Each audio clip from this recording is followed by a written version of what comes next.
अस्सलामु अलैकुम वरहमतुल्लाहि वबरकातुहू। बीमारी में वो शख्स मुब्तला होता है जिसका इम्यून सिस्टम कमज़ोर होता है। एहतियाती तदाबीर पर ज़रूर अमल करें, लेकिन इस बात पर गौर करें कि अल्लाह के नबी सल्लल्लाहु अलैहि वसल्लम ने हमको इस तरह की बीमारियों से बचने के लिए क्या तालीमात दी हैं। वो अपनी ज़िंदगी में क्या खाते थे तो बीमार नहीं होते थे। हदीस के अल्फाज हैं कि अल्लाह ने ऐसी कोई बीमारी पैदा नहीं की जिसका कोई इलाज ना हो। हर बीमारी का इलाज तिब्बे नबवी में से है। अल्लाह सुब्हानहू व तआला ने जो जड़ी बूटियाँ पैदा की हैं, इनका कोई ना कोई तो मकसद है। कोई भी चीज़ बग़ैर मकसद अल्लाह ने पैदा ही नहीं की। और जो चीज़ अल्लाह ने पैदा की हो और हमारे नबी सल्लल्लाहु अलैहि वसल्लम ने उस पर अमल किया हो और अपनी उम्मत को करके दिखाया हो, उसमें फ़ायदा ही फ़ायदा है। तो खुदारा इस नाजुक वक्त पर अल्लाह के नबी की हर सुन्नत को ज़िंदा कीजिए और दूसरों को भी तलकीन कीजिए। आज मैं आपके लिए क़ुव्वत मदाफ़ियत यानी इम्यून सिस्टम बढ़ाने के लिए जो कीमती माजून लेकर आई हूँ, दर हकीकत वो अल्लाह सुब्हानहू व तआला की तरफ से और अल्लाह के प्यारे नबी सल्लल्लाहु अलैहि वसल्लम की तरफ से तोहफ़े हैं। इन अज्जा की अहमियत, अफादियत और इनका तरीका इस्तेमाल और इसको तैयार करने का तरीका इंशाअल्लाह बताऊँगी। सबसे पहले इंशाअल्लाह इसकी अफादियत बताऊँगी जो हदीस के हवाले से है। हदीस में आया है कि अजवा खजूर ये जन्नत के फलों में से एक फल है। इसके खाने के बाद कोई जादू और कोई जहर असर नहीं करता। इसके बाद हमारे पास है जैतून। जैतून को खाओ और इसको लगाओ क्योंकि ये एक मुबारक दरख्त से हासिल किया गया है। जैतून का हवाला कुरान पाक में भी है, तो इसमें सिर्फ शिफा ही शिफा है। उसके बाद हमारे पास है मेथी दाना। हदीस के अल्फाज हैं, अगर मेरी उम्मत को मेथी के फ़वाइद का पता चल जाए तो वो इसको सोने के भाव ख़रीदें। फिर हमारे पास है कलौंजी। कलौंजी मौत के अलावा हर बीमारी का इलाज है इसमें।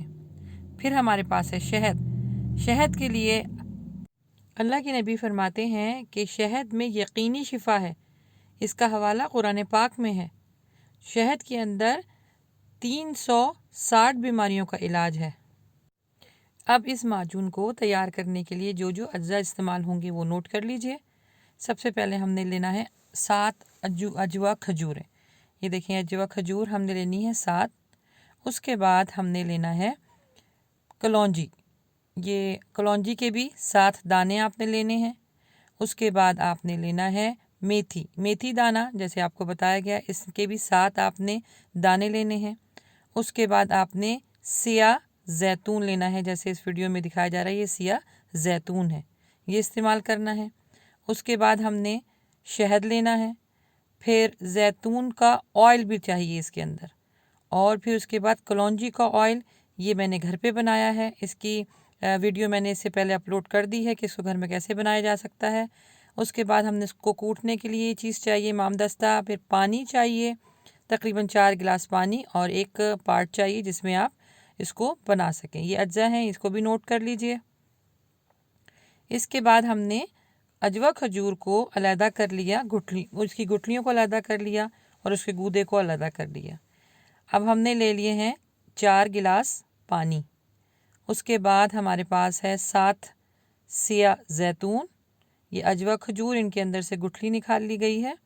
इसके बाद हमने जो है ये 7 दाने कलौंजी के और 7 दाने मेथी दाना के। अब इसकी क्वांटिटी आप जितना आपको बनाना है इसका डबल आप कर दीजिए। इसके बाद ये पानी ले लिया है हमने। अब ये हम पानी इसके अंदर डालेंगे और इसको हमें उस वक़्त तक पकाना है जब तक से इसका पानी इन सब चीज़ों का जो है वो खुश्क ना हो जाए। इसमें एक एक करके हमने सारी चीज़ें जो आपको बताई हैं वो सारी चीज़ें इसके अंदर डालनी है और डालने के बाद इसको पकने देना है 3 से 4 घंटे, तब जब तक इसका पानी अच्छी तरीके से खुश्क हो जाएगा। ये सारी चीज़ें इसके अंदर डाल के और इसको अच्छी तरीके से पकने देना है। अब इसमें ये देखें पक रहा है और कितनी अच्छी तरीके से इसमें जोश सा आ गया। बस इसको अच्छी तरीके से पकने देना है ताकि इसका सारा पानी ड्राई हो जाए। ये देखें, ये पानी ड्राई हो गया है। 3 घंटे 4 घंटे के बाद इसकी शक्ल बिल्कुल ऐसी होगी। इसको आहिस्ता आहिस्ता अब आप स्टोव आहिस्ता करके इसको आहिस्ता आहिस्ता प्रेस कीजिए चम्मच के ज़रिए और इसकी ऐसी शक्ल हो जाएगी। अब ये बिल्कुल ड्राई हो गया है, इसकी पानी बिल्कुल खुश हो गया है। अब इसको आपने निकाल के इमाम दस्ते में खूब अच्छी तरह इसको कूट लेना है। यानी आपने गुठलियाँ अलहदा कर दी हैं तो ये बिल्कुल गूदे की तरह बन गया। इसको बहुत अच्छी तरीके से हमें कूटना है। जी ये पूरा इस तरीके से हमने इसके अंदर डाल लिया। अब इसको आहिस्ता आहिस्ता करके प्रेस करके इसको मिक्स भी करना है और इसको एक तरह से कूट भी लेना है। इसको मिक्स कर लें अच्छी तरीके से। अब ये देखें बिल्कुल हमारा ये रेडी हो गया। इसको हम अब जितने बाकी इंग्रेडिएंट्स हमारे रह गए हैं वो हमें इसमें मिक्स करना है। अब इसमें हमने जैतून का ऑयल 3 चम्मच डालना है। ये 3 चम्मच बड़े आपने डालने हैं जैतून के। ये है कलौंजी ऑयल, इसके भी 3 चम्मच जाएंगे। ये मैंने घर पे बनाया है, बहुत आसान है, आप बहुत आराम से बना सकते हैं। इसके भी 3 चम्मच ये डाल दीजिए। इसके बाद है शहद यानी हनी, इसके भी 3 चम्मच सेम इसके अंदर जाएंगे। ये देखिए अब ये बेहतरीन तरीके से इसको मिक्स करना है। कितना अच्छा और बिल्कुल माजून की शक्ल जैसा ये बन चुका है। मिक्स कर दें इसको बहुत अच्छी तरीके से।